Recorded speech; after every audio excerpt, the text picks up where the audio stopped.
कि लोकसभा 2024 में के इलेक्शन के बाद मुसलमानों पे जुल्म सितम बढ़ गए कि बीजेपी अपने हिंदू वोट बैंक को इंटैक्ट रखना चाहती है। उनकी जो ख्वाहिश है उसको वो पूरा करना चाहती है। पेट्रोल चाहे 500 रुपए लीटर हो जाए, लेकिन मियाँ भाइयों को ठीक करना। बीजेपी ये समझती है कि मुस्लिम्स ने जो हमें वोट नहीं दिए, सेकुलर पार्टीज को दिए, उसकी वजह से हम एब्सोल्यूट मेजॉरिटी हासिल नहीं कर सके। ये अर्थ सत्य है, अर्थ सत्य है। आधा सही है, आधा गलत है कि सिर्फ मुस्लिम वोट से बीजेपी नहीं आ रही है कि मुस्लिमों ने वोट नहीं दिए।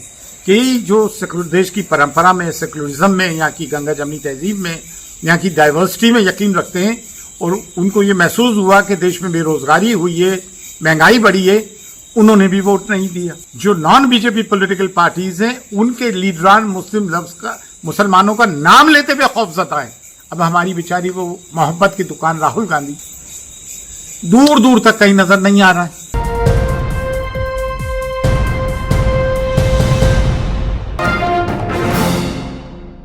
अस्सलाम वालेकुम, मैं सैयद सरवर चिश्ती अजमेर शरीफ से।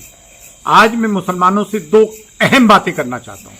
पहली बात ये कि ये एक बड़ा एक इकोसिस्टम डेवलप हो गया, एक नैरेटिव जा रहा है और जो हकीकत भी है कि लोकसभा 2024 में के इलेक्शन के बाद मुसलमानों पे जुल्म सितम बढ़ गए। उसके दो रीजन है। पहली रीजन ये कि बीजेपी अपने हिंदू वोट बैंक को इंटैक्ट रखना चाहती है।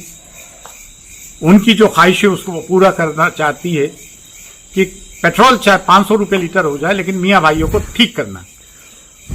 बीजेपी रूल स्टेट्स के चीफ मिनिस्टर्स के भी जो बयानात आ रहे हैं आपके सामने हैं, मुल्क के प्राइम मिनिस्टर के बयानात आपके सामने हैं। राजधर्म कोई नहीं निभा रहा है। एक तो ये। दूसरा रीजन ये, बीजेपी ये समझती है कि मुस्लिम्स ने जो हमें वोट नहीं दिए, सेकुलर पार्टीज को दिए, उसकी वजह से हम एब्सोल्यूट मेजॉरिटी हासिल नहीं कर सके। ये अर्थ सत्य है, अर्थ सत्य है। आधा सही है, आधा गलत है। आधा सही यूं है कि वाकई में ही मुसलमानों ने एक मुश्त होकर नॉन बीजेपी पॉलिटिकल पार्टीज के रिप्रेजेंटेटिव्स को वोट दिए। आधी बात यूं गलत है कि सिर्फ मुस्लिम वोट से बीजेपी नहीं आ रही है कि मुस्लिमों ने वोट नहीं दिए।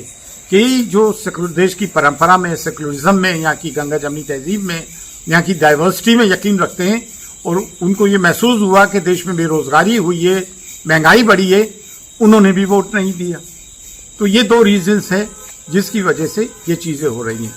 और वो पॉलिटिकल पार्टीज जो नॉन बीजेपी पॉलिटिकल पार्टीज हैं, उनके लीडरान मुस्लिम लफ्ज का, मुसलमानों का नाम लेते हुए खौफ जताए। अब हमारी बेचारी वो मोहब्बत की दुकान राहुल गांधी दूर दूर तक कहीं नजर नहीं आ रहा है। मुलायम सिंह यादव के साहबजादे वो कहीं नजर नहीं आ रहा है। अच्छा, इसमें जो मुस्लिम member of parliament in political party के, वो उनसे सवाल खड़ा नहीं कर रहे हैं कि मियां आप लोग हैं कहां? हमने आपको वोट इसलिए दिलवाए थे या हम मुस्लिम वोट पे एमपी यूं बन गए हैं? तो मुसलमान इनसे सवाल जवाब तो करें। सोशल मीडिया से तो कर रहे हैं और हम आपके खिलाफ भी हैं। तो भाई इन 24 एमपीज की जगह तो कोई अपना लीडर ऐसा चुन लो, उसके साथ हो जाओ, चाहे 5 मेंबर ऑफ पार्लियामेंट आए। ये क्या बात है? दूसरी बात यह है कि एक बात और उठ रही है कि मुस्लिम पर्सन लॉ बोर्ड हो, ये हो, वो हो। तमाम आवाज मुस्लिम्स के लिए देवबंदी हजरात उठा रहे हैं, चाहे वो जमीयत उलमा हिंद हो, मौलाना सज्जाद नोमानी हो और दीगर हजरात हों। और वली रहमानी के साहबजादगान ने मुंगेर में अभी जीपीसी के मामले को लेकर एंटी वक्फ अमेंडमेंट बिल के खिलाफ एक बहुत बड़ा जमे खफी लोगों को जमा किया। ये लोग फाल हैं,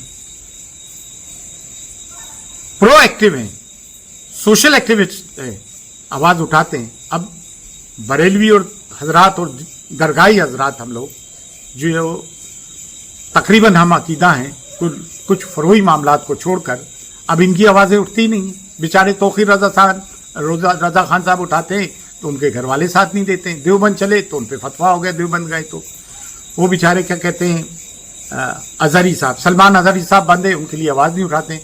इन्हें इन 4 चीजों तो फुर्सत मिले ना फतवे लगाने से। किसी को काफिर, किसी को सुले कुल्ली, किसी को रावजी, किसी को गुमराह कहने से फुर्सत नहीं, आपस में फतवे लगाने से। दरगाह के लोग हैं, दरगाह और खानकाहों के, सूफी नाम से जितनी तंजीमें बनी है, सज्जादगान के नाम पे, फला नाम पे, डिमगाने के नाम पे, मशाइख नाम पे, वो हुकूमत की चापलूसी में लगे हुए या खामोश हैं।